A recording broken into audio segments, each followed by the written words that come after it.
On today's video, we have a massive leak in our hands. This is not a Gekko leak, this is actually a Jetblade leak. That is right, this is going to change the way the game is played. It's going to change wars, it's going to change fights, it's going to change all commanders, it's going to change everything. We are talking about none other than a new equipment system. That is right, Rise of Kingdoms is about to get a new equipment system. By about, I mean it's still pretty far out, but still, we got a little bit of information about it. Major speculations as well, with a little bit of sprinkled truth along the way. So I hope you guys enjoy the video. Slap a like on it before we start. And of course,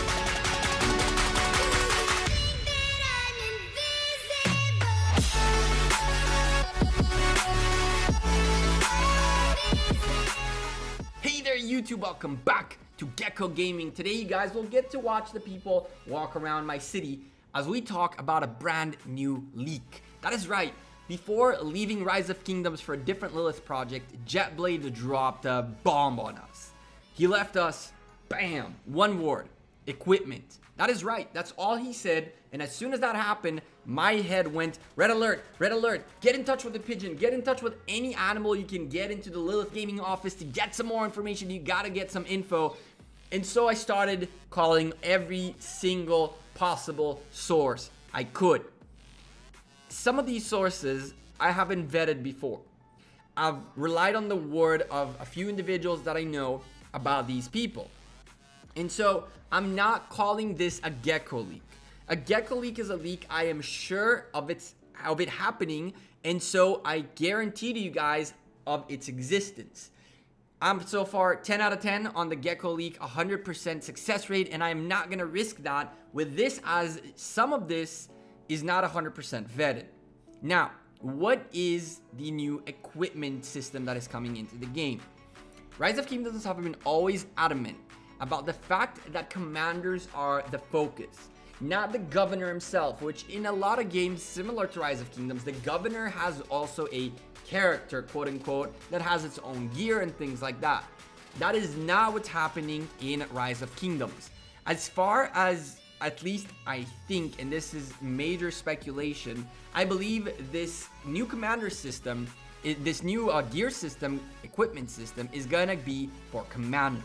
Each commander will have either his own unique type of equipment that are specific for each commander, or there's gonna be generic equipment that does certain things, and each commander can wear the different type of equipment.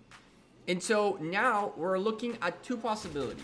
The first one being a little more boring, which is if you have someone like Richard's a healer, Richard's an infantry commander, and so if it's gear that is only dedicated for him, you'll probably gain a little bit more of his buffs, debuffs, and infantry, attack, defense, whatever it is, which would be a bit boring in my opinion. Second option is if the gear is actually generic. Now you can potentially create hybrid commanders.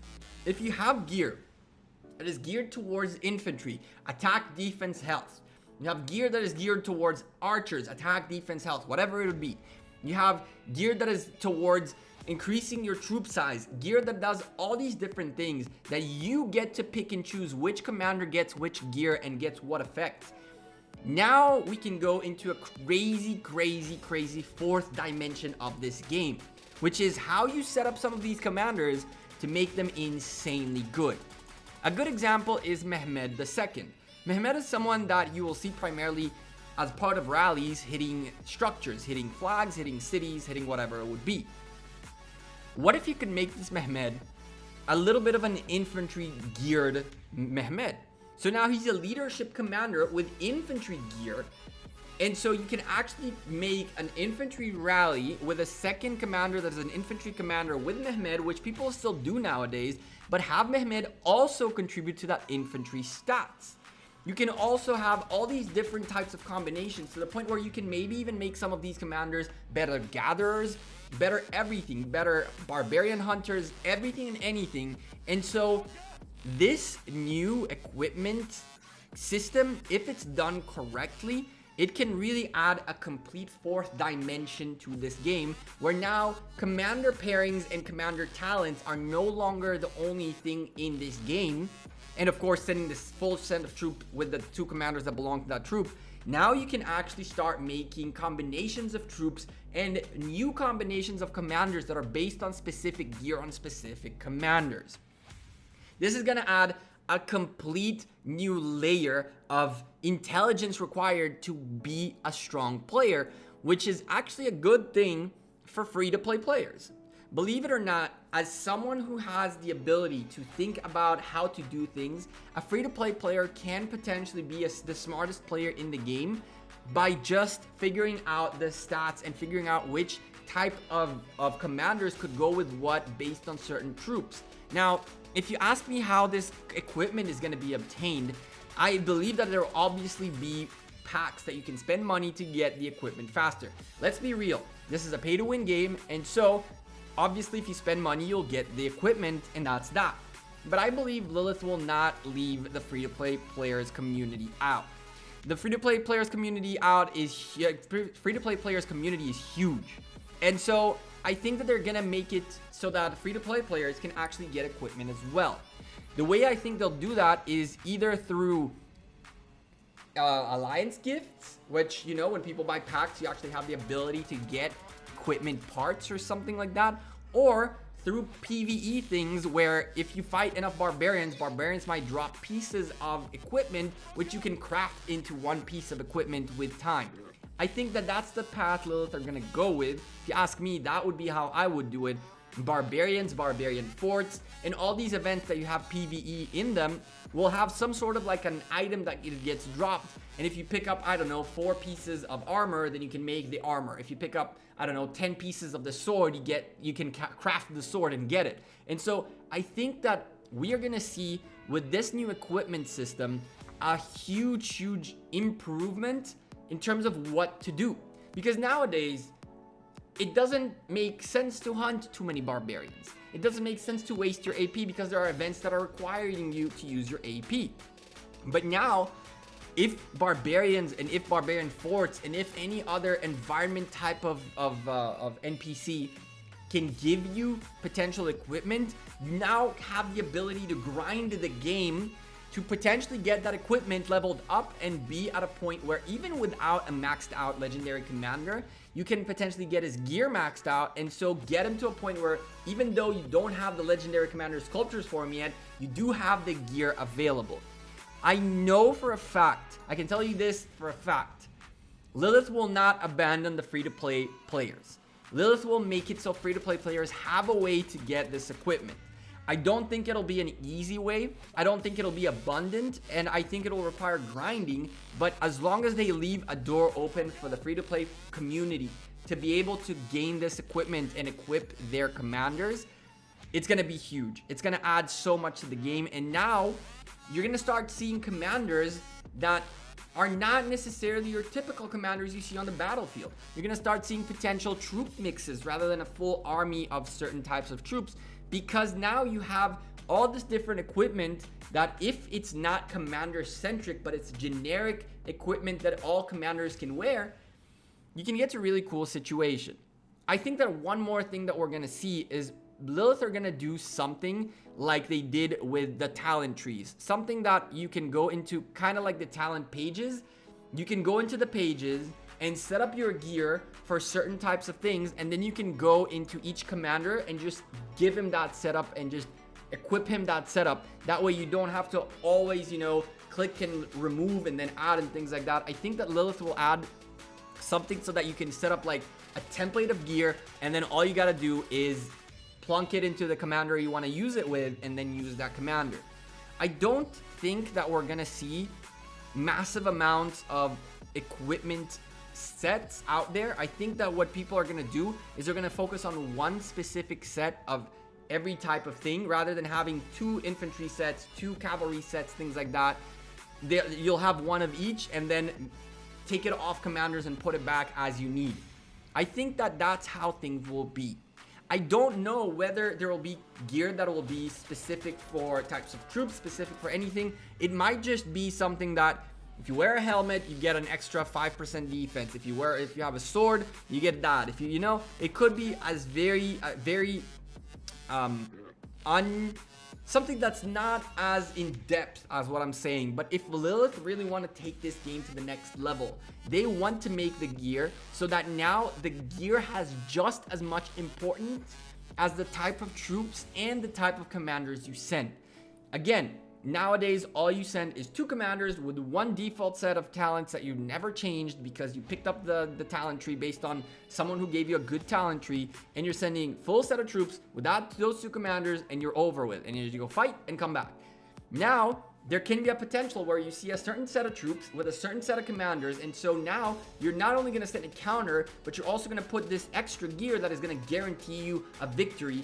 Or if you're getting attacked and you have a certain type of gear and the people attacking you are not aware of it, you could potentially catch someone with their pants down, as you hit me thinking I only have infantries with my Alexander Richard or something like that.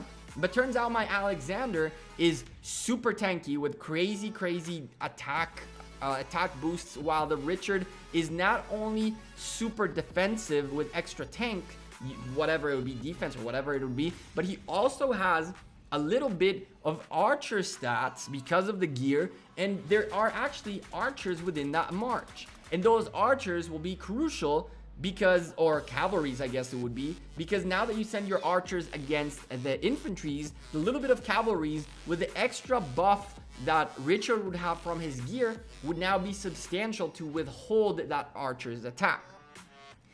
This is mainly, again, speculation, but what I can tell you for 100% of a fact is that 1, equipment is coming to the game. 2, it will definitely have a door for free-to-play players to obtain gear, equipment, whatever it is. There has to be a way, right? That I can bank on.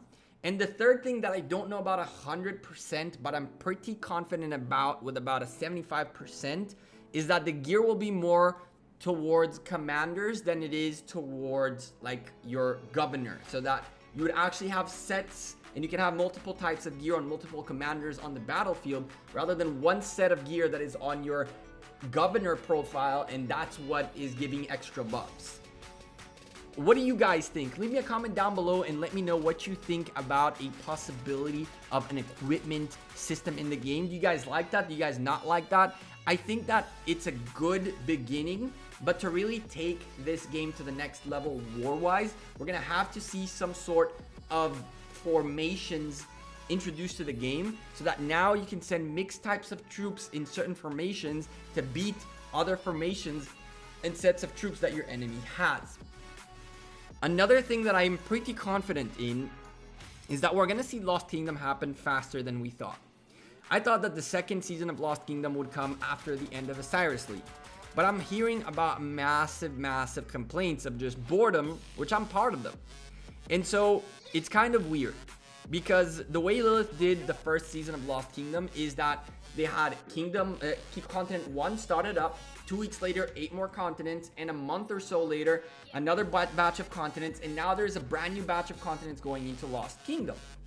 And so I think that what we're gonna see is we're gonna see the initial chunk that was there all the way to, I think, Kingdom 268.